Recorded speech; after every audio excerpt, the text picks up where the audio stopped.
This is the CBS Morning News. Good morning, everyone. I'm Faith Daniels. I'm Charles Osgood, and here are the top stories this Thursday, January the 4th. Under cover of darkness, U.S. helicopters take General Manuel Noriega from the Vatican embassy in Panama. The deposed leader surrendered to American troops last night after a 10-day standoff. After arriving in Florida, he is apparently rushed under heavy guard to the Miami federal courthouse for arraignment. His apprehension and return to the United States should send a clear signal that the United States is serious in its determination that those charged with promoting the distribution of drugs cannot escape the scrutiny of justice. Thousands filled the streets of Panama to celebrate Noriega's surrender. The party lasts well beyond the 11 o'clock curfew. The Soviets send troops to Azerbaijan. Soviet Muslims there have been rioting for 3 days, demanding an open border with Iran. Look for rain all along the eastern seaboard today, snow in the northwest. Clear skies and mild temperatures are expected just about everywhere else. We begin with Noriega's surrender last night, which set off wild celebrations in Panama City. Reporter James Hattori is there this morning. Morning, James. Good morning, Charlie. It really is a brand new day here in Panama. Panamanians feeling a sense of freedom they haven't felt in a long time now that former General Manuel Noriega is in U.S. hands. But many here likely won't be getting up early to enjoy it. After days of uncertainty, it was a long night of jubilation. Panamanians filled the streets with unbridled joy, chanting wildly, waving flags, and praising U.S. soldiers. Never in my life I felt so happy. God bless America, and I send a big kiss and a big hug for all the Americans that help. By comparison, Noriega's exit from the Vatican mission was anticlimactic. In the shadow of darkness, he walked out the front gates shortly before 9 last night into U.S. custody. He left of his own will, certainly he did. Walked out the gate. As I said, he looked vigorous and he was perfectly good shape. He walked out of the door. Sources in Washington indicate that 3 conditions were met prior to Noriega's release. That is, that he be allowed to make a few phone calls, that his decision be kept secret until the actual time of his arrest, and that he be permitted to wear his uniform. Charlie? James, aside from those 3 conditions, is it known whether there were any other requests that Noriega made? The details are still sketchy, still dribbling out of the actual negotiations. Earlier it was stated by President Bush that he not be subject to the federal drug kingpin law, which could have subjected him to the death penalty. So he will escape that as possibly part of the negotiations. Thank you, James. James Hattori. Okay. Well, Manuel Noriega is in the United States this morning facing American justice. Reporter Ron Allen is at the federal courthouse in Miami. Ron, good morning. Good morning, Faith. It's been a long night for Manuel Noriega. After a 5-hour flight from Panama, he landed at Homestead Air Force Base just south of Miami. He was then flown by Learjet to another location, possibly Miami's International Airport. And then a motorcade brought him here to the U.S. courthouse in Miami. Just a couple of hours ago. U.S. officials were extremely tight-lipped about breaching the extraordinary security surrounding this operation. Later today, Noriega is expected to be formally charged in a 2-year-old drug indictment that the Bush administration is extremely anxious to prosecute. Security was extraordinarily tight as a caravan of U.S. Marshals and other law enforcement officials rushed Manuel Noriega into a detention area of Miami's federal courthouse. The deposed Panamanian dictator's arrival at Homestead Air Force Base was also shrouded in secrecy.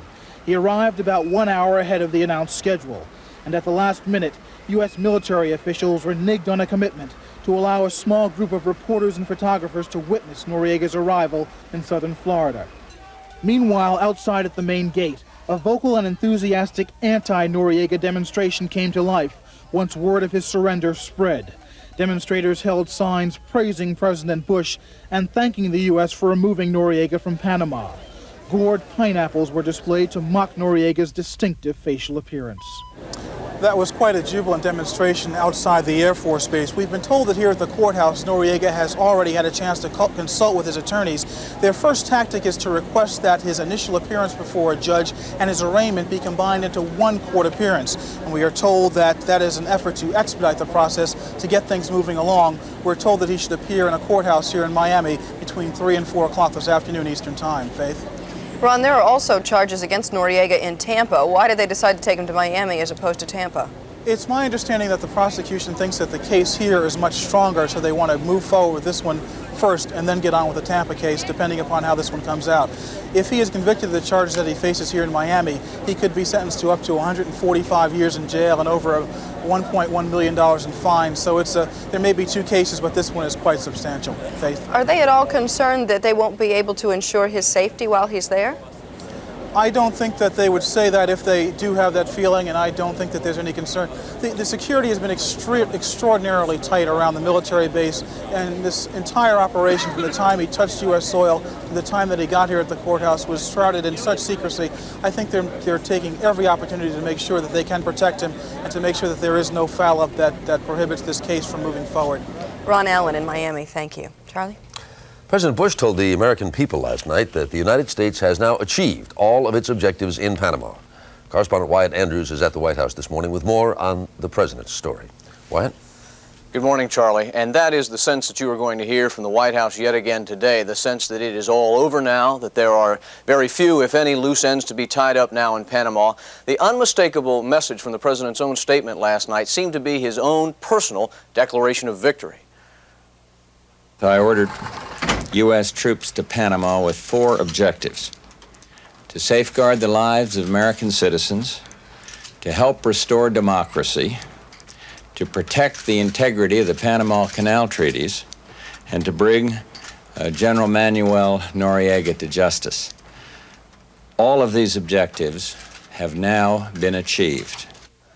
By all administration accounts so far, Noriega's surrender was accomplished with no deals attached. That is, that the United States only promised that it would give Noriega a fair trial, and that even that promise came directly, that all face-to-face discussions with General Noriega were handled by Vatican officials inside Panama. I want to thank the Vatican and the Papal Nuncio in Panama for their even-handed, statesman-like assistance in recent days. The United States is committed to providing General Noriega a fair trial. Despite the sense here, then, that this is all over, the United States is still likely to face some tough international questions over the legality of capturing Noriega the way it did. First of all, how it is that the United States claims the right to capture suspects on foreign soil. And secondly, why is it that if the new government of Panama is so sound and legitimate, it looked the other way while the United States arrested one of its citizens? Charlie? Wyatt, there had been some speculation, partly based on boast by Noriega, that he had something on President Bush and on the administration, that there was something, he had some knowledge about CIA operations that he might be able to use to embarrass the United States. Is that likely to figure in this? Well, President Bush was asked about that last week, Charlie, and expressed confidence that the secrets issue didn't bother him and that it could be handled. The administration, of course, has some very good reasons for being confident, chief among them. They have the power through Attorney General Thornburg to block secrets that they don't want unearthed at trial. That's point one. And the second point is the president's confidence is probably based in the fact that even if they do block some secrets, that is the administration, they have enough evidence to convict Noriega on some of the counts without them. Thank you, Wyatt. Wyatt Andrews at the White House. Charlie, combat troops continue to come home from Panama. A plane carrying some 75 Rangers landed at Hunter Army Airfield in Savannah, Georgia last night. Fighting men became hugging men as they walked into the arms of their loved ones. They're the first of 500 Rangers due back in Savannah by tonight. Manuel Noriega will be arraigned this afternoon at the federal courthouse in Miami on drug trafficking charges. His attorney says Noriega will plead not guilty, but federal prosecutors say they have a strong case against him. Joining us now from Washington, the U.S. Attorney General, Dick Thornburg. Mr. General, good morning. Morning, Kathleen. Did you make a deal? No, I think that the news speaks for itself. General Noriega surrendered himself voluntarily and was immediately placed in the custody of United States authorities, and his long overdue appearance in court will ensue later on today.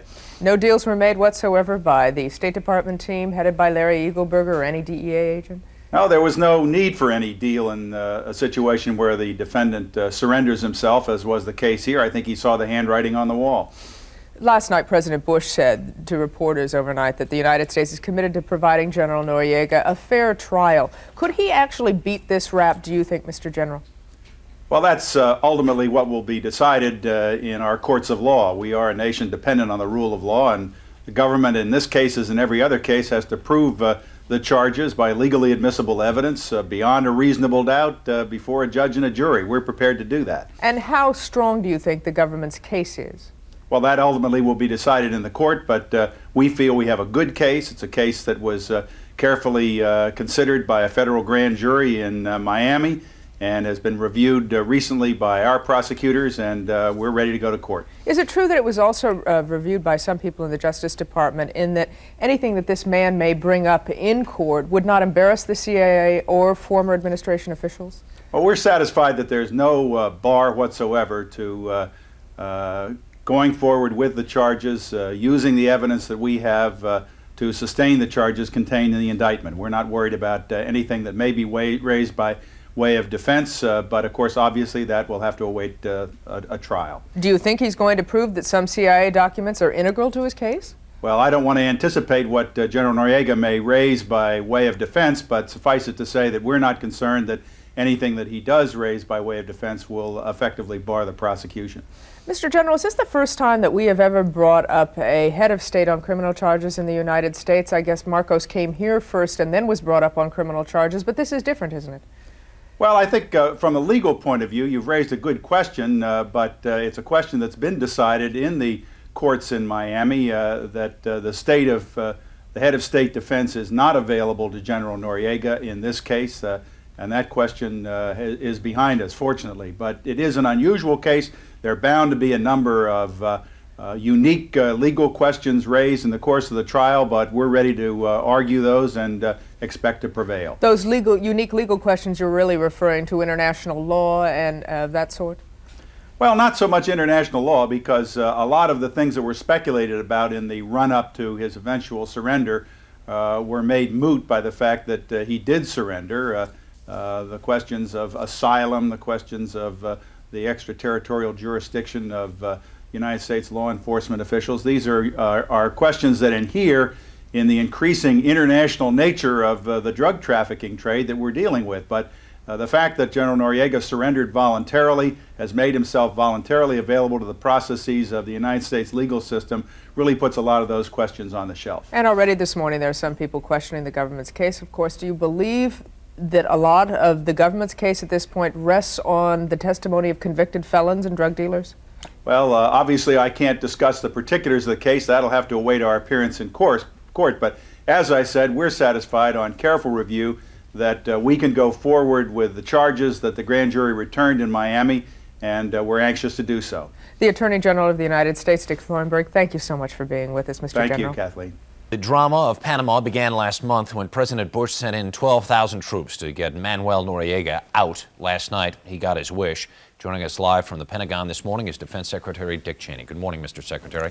Good morning.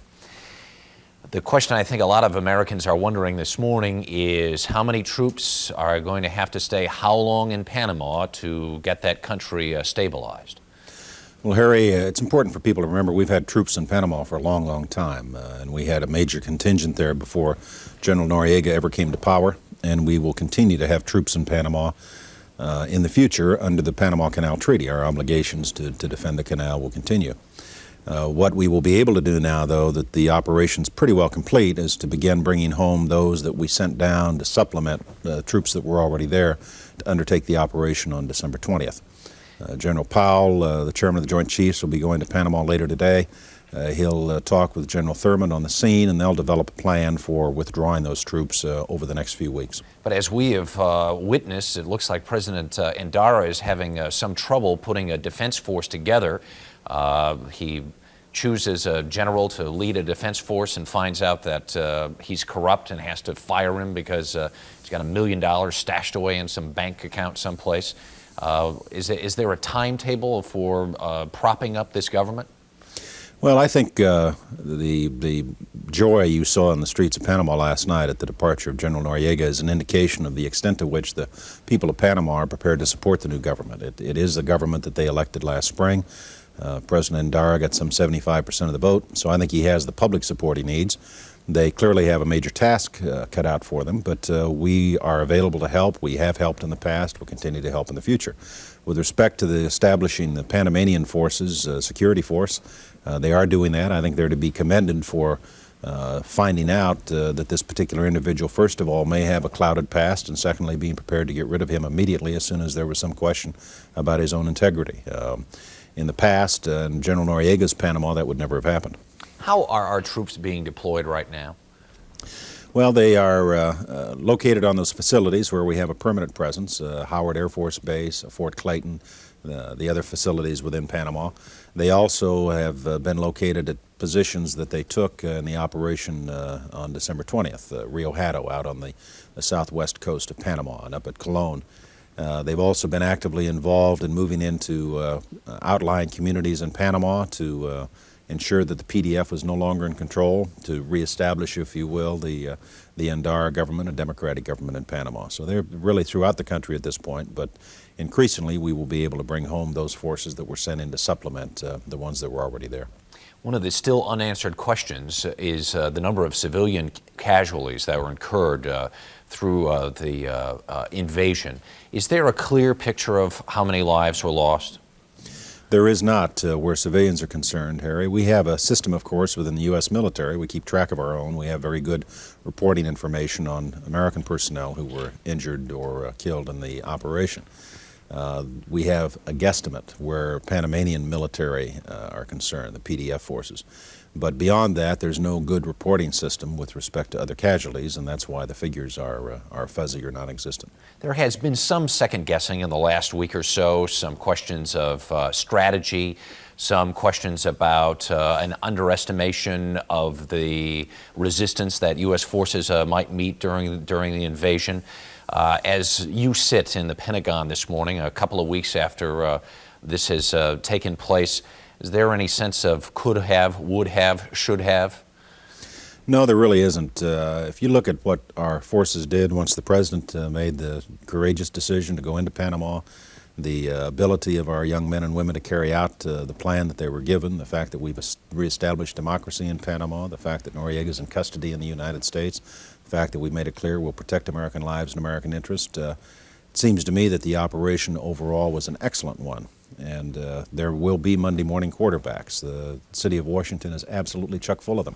There are people who've got a vested interest in not saying that this was a first-class operation, but the fact of the matter is it was a first-class operation. It was handled extremely well and very professionally by the United States military. They deserve enormous credit for it. The President deserves a lot of credit for having had the courage to undertake the operation. I think the people of Panama taking to the streets, as they did last night, to kiss American soldiers, to wave American flags, and to thank us for what we did for them, is proof positive that this was a very sound operation. Secretary of Defense Dick Cheney, thanks so much for joining us. Thank you. Noriega in U.S. custody. The U.S. Defense Department releases its own censored photographs showing the end of the road for Manuel Noriega in Panama, starting the flight to Florida to face U.S. justice on drug charges. This is the CBS Evening News. Dan Rather reporting. Good evening. Manuel Noriega was brought under tight security before a United States federal judge in Miami this evening. Noriega stood mute. He refused to enter any plea to drug trafficking charges. It is his position the United States has no right to hold him. This is just the start of Noriega's legal challenge to the right of the United States to indict, arrest, and try him. From Panama and Washington, indications tonight that Noriega was delivered into U.S. hands because he was about to lose his sanctuary at the Papal Nuncio's. In Panama, U.S. officials now say the bulk of the 14,000 U.S. troops sent in to fight will be out by the end of the month. Other U.S. troops, however, will be going in. From Miami, CBS News law correspondent Rita Braver begins our coverage of the still unfolding Noriega story. The motorcade bearing Noriega zoomed into the federal courthouse in Miami early this morning. Late today, the former dictator, still sporting his uniform and looking solemn, was finally arraigned. His attorney, Frank Rubino, said Noriega was there under protest because of coercion and intimidation. Despite reports that Noriega surrendered after ascertaining he did not face the death penalty, Rubino said Noriega turned himself in only after he was told that as of noon today, the current regime in Panama was going to revoke the papal embassy's diplomatic sanctuary status. Rubino said Noriega feared for the safety of himself and others. Rubino would not enter a plea, saying the U.S. has no jurisdiction over Noriega.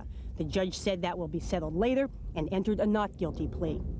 It is the beginning of a long legal wrangle. U.S. officials said they made no deal, agreed to drop no charges in exchange for his surrender. So if convicted, Noriega could spend the rest of his life in jail. There was no need for any deal in a situation where the defendant surrenders himself, as was the case here. I think he saw the handwriting on the wall.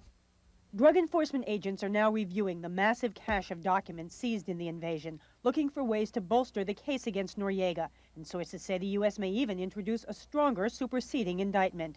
But Noriega's lawyers are already planning their strategy. They'll claim all evidence discovered in the invasion was seized illegally, and they'll challenge key witnesses against Noriega. The evidence will obviously, once it is presented, show that this is a story told by incredible, not credible, incredible former drug dealers who are getting a deal with the government. Another likely defense tactic, capitalize on Noriega's past work as a CIA operative.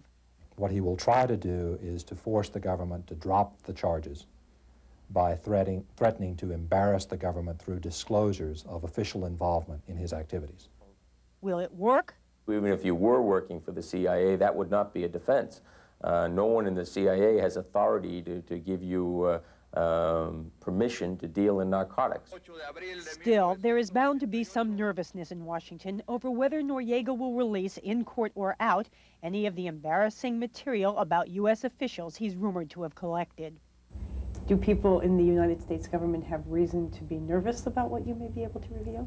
I think you better speak to those people. But it's Noriega who now has the most to fear. And U.S. officials point out that, ironically, just last fall, he could have accepted a deal to take refuge in Spain. They say he cut the cards and came up with a deuce. Rita Braver, CBS News at the federal courthouse in Miami. It was over, finally. Manuel Noriega surrendered to U.S. forces, and within minutes he was taken by helicopter from the Vatican's embassy to Howard Air Force Base here in Panama. There, the former general was arrested by agents of the U.S. Drug Enforcement Administration. Noriega gave himself up dressed in a general's uniform, a condition of his surrender. For a man once worth millions of dollars, there were no formalities, no frills. The former dictator was searched, given a physical, and suited up in a flight suit for a 6-hour journey by transport plane to Miami. As Noriega was being strapped into a seat, he looked helpless and afraid, from strongman to prisoner. By the time Noriega arrived in Miami, his wife, 3 daughters, and other close associates were preparing to leave the Cuban ambassador's residence in Panama for a journey to Cuba and exile. CBS News has been told their well-being and safe passage out of Panama was a key factor in Noriega's decision to surrender. But the plan to get the other Noriegas out today ran into a snag. U.S. troops outside the Cuban ambassador's residence arrested this man. He was taken away after identifying himself as a Cuban diplomat. The Cubans publicly protested, calling it a provocation, and the planned trip to the airport for the Noriega family was postponed. Panamanians spent the day piecing together the events they believe led up to Noriega's surrender. When the military assault to capture Noriega fell just short of the mark 12 days ago, the United States turned to Noriega's favorite weapon, psychological warfare. The U.S. Army bombarded him with rock music. Washington let it be known that even his bank accounts in Europe were frozen. And American soldiers peered into the opaque glass of Noriega's room at the embassy 24 hours a day. Noriega was permitted only 2 phone calls, the first to his mistress, the second to his wife. When his political opponents learned Noriega was listening to news broadcasts, they saturated the airwaves with the chants of tens of thousands of angry Panamanians. By the time Noriega flew out of Panama last night, all he had left was a Bible, a comb, a toothbrush, and the realization that, in fact, there was no other option. Doug Tennell, CBS News, Panama. Earlier today, I talked with the Vatican's chief spokesman in Rome, Joaquin Navarro, who followed the Noriega drama every step of the way as it unfolded inside the Vatican embassy in Panama. He insisted that, in the end, Noriega was not actually forced out. Throughout the last 10 days, the line mainly of the nuncio was trying to convince him that that was the right thing to do. It took 10 days, but at the end, he recognized that that was the right thing, and he did that. There have been various reports that, among other points, that the Monsignor raised that the U.S. judicial system is one based on a jury trial by one's peers, that it's a very fair system. Is that true? Did the Monsignor make these points? There is a judiciary system in the States in which you can rely from the point of view of being a trial fairly. And this was not the case in some other states, in some other countries. My feeling is that this was a serious consideration that has played a great role in the decision of General Noriega. Dr. Navarro, how was General Noriega described? What was his general condition as he came to the nuncio and as he stayed there? There was what we can call a man of God there, the nuncio, which is a priest, and a man of power there, General Noriega, both discussing what? The future, even the future regarding the life of General Noriega. At the end, the man of God, if we can call like that, the nuncio, won. And I think the solution of the case is quite satisfactory for everyone. Vatican spokesman Joaquin Navarro. President Bush said nothing more in public today about Manuel Noriega. This comes amid growing concern that some of Mr. Bush's past cracks about Noriega may be used by Noriega's lawyers to argue their client can't get a fair trial.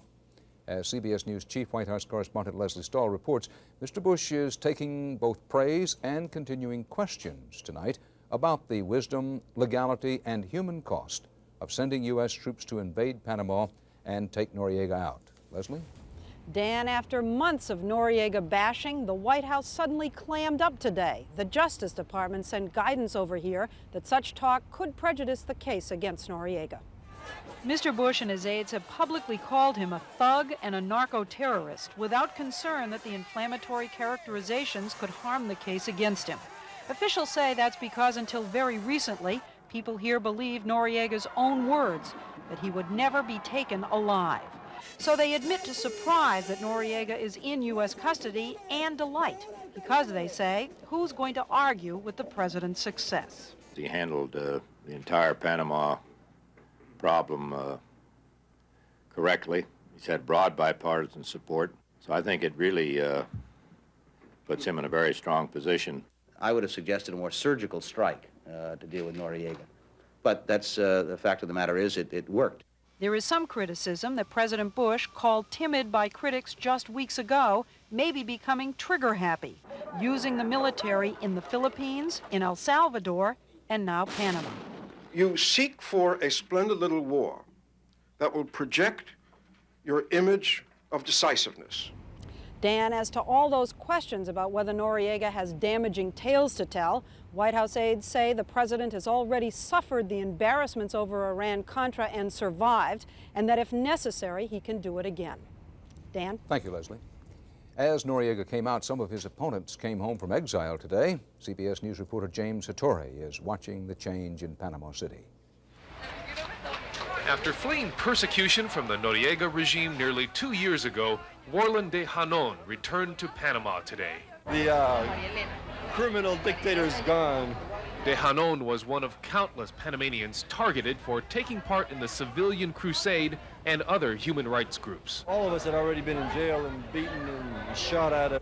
But today, those who left in fear can rejoice. I come back to continue our struggle to make Panama a truly free, democratic country.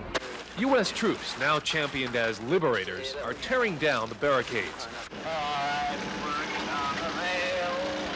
As Panama City begins to get back to normal, the soldiers who came here to battle an enemy find they may leave with some friends. And grateful thoughts and prayers of all who love democracy, liberty, and justice. God bless you all. God bless America. Panamanian youth.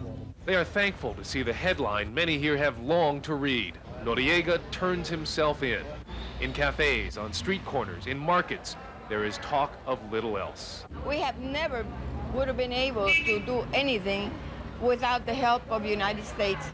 The day after Noriega's capture, the true story will be printed in today's edition of the Critica Libre.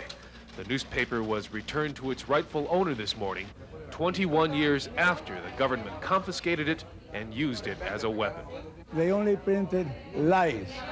To distort the news, we intend to publish the truth. The Truth was blessed today, a blessing of the new publisher and staff, echoing the jubilation still sweeping this country, a blessing of new life for the people of Panama. James Hattori, CBS News, Panama City.